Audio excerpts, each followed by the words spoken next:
Virginia Satir, the mother of family therapy, transformed how families heal and connect. Her innovative ideas reshape therapy and emphasize love, growth, and communication. Satir's work continues to inspire families and therapists worldwide. This is the story of her life and her lasting legacy. Virginia Satir was born on June 26, 1916, in Newsville, Wisconsin.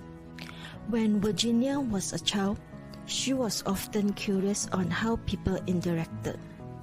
She has observed how families communicated among each other and wondered how some families are closer comparing to others.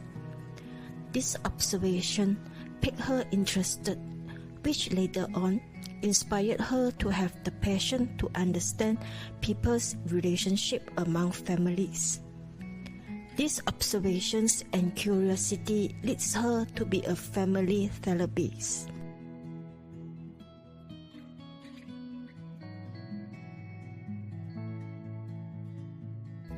Virginia's passion on understanding people motivated her to pursue higher education.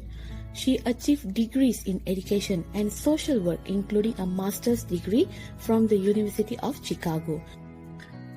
When Virginia worked as a social worker, she realized that an individual's struggle tend to start or caused by family relationships.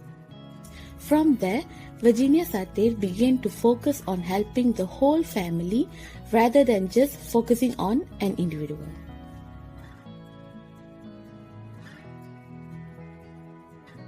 One of Virginia's most famous technique is family sculpting.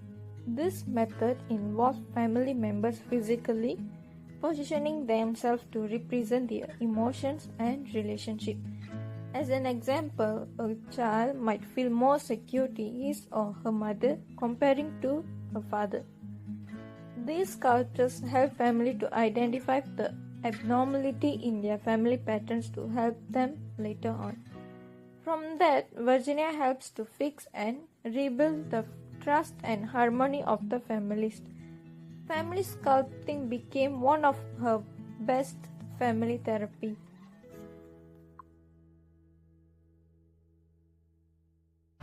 Would you pull and would you pull?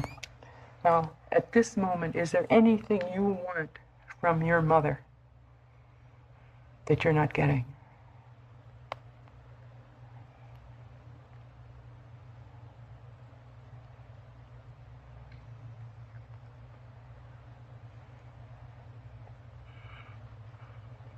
My peace of mind, that she has peace of mind. All right. Can you look at her directly and to say to her, I want you to have peace of mind? I want you to have peace of mind, Mother. Inhale. And can you tell her what you want for yourself?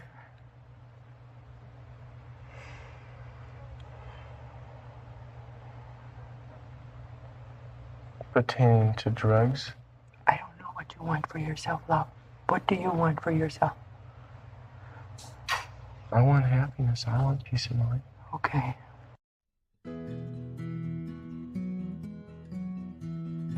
Virginia Satir's iceberg model shows that behavior is just the tip of the iceberg.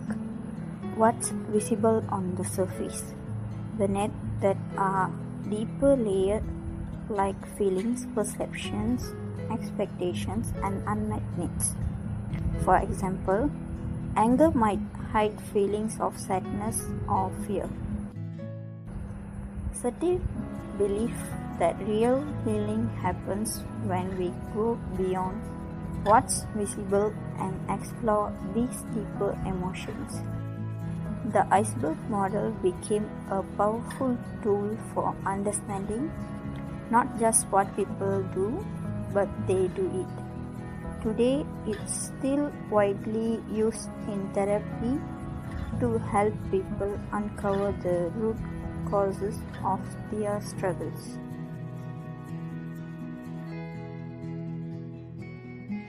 Virginia Satir didn't stay in therapist's office but reached masses through public speaking and conducting workshops.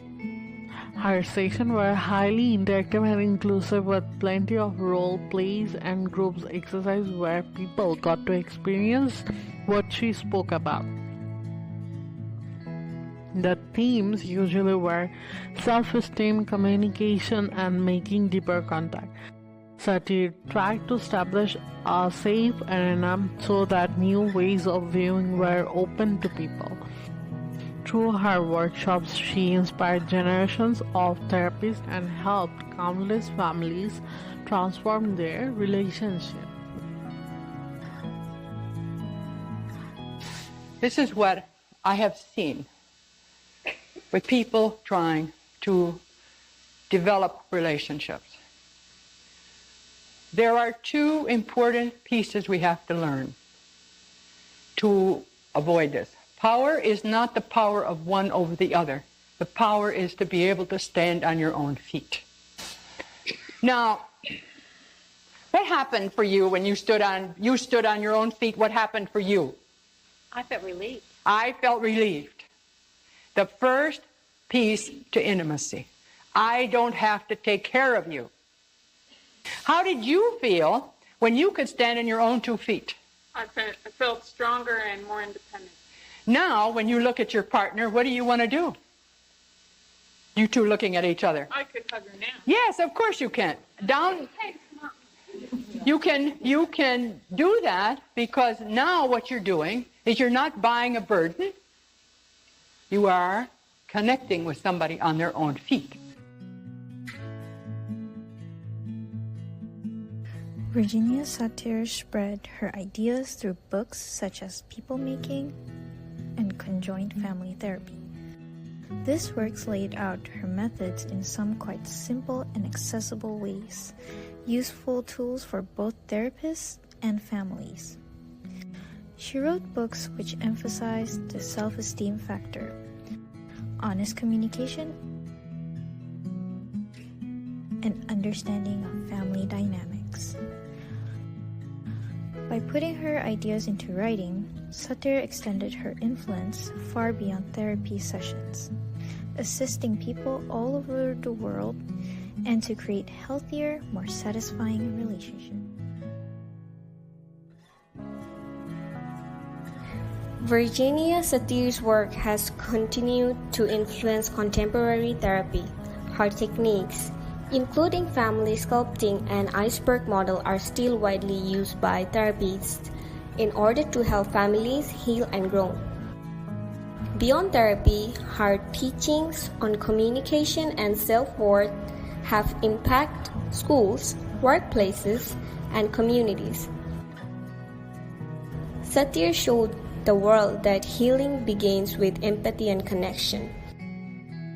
Her faith in human potential still streets, therapists, educators, and everyone in service seeking personal growth.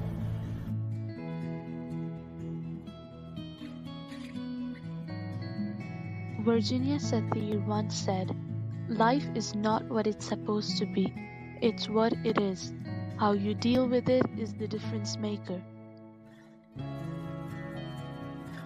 I don't know if this is exactly on the point, but it's something I'd like to share with you.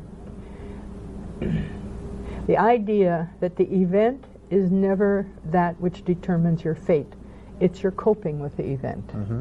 Death, sickness, all kinds of things happen to human beings. And the fate of what happens as a result is in the coping. I know a lot of people who say, well, if you lived right, you wouldn't have those things to cope with. I don't think we know enough about that, how we can avoid things, and I don't think avoiding things is helpful anyway. But it's the coping with these things that give us the kind of strength and give us our opportunities. So death is something to cope with. Her legacy reminds us that it is through love, understanding, and connection that healing and growth can take place. Virginia Satir will always be remembered as one of those pioneers, teachers, and healers whose work will constantly change lives.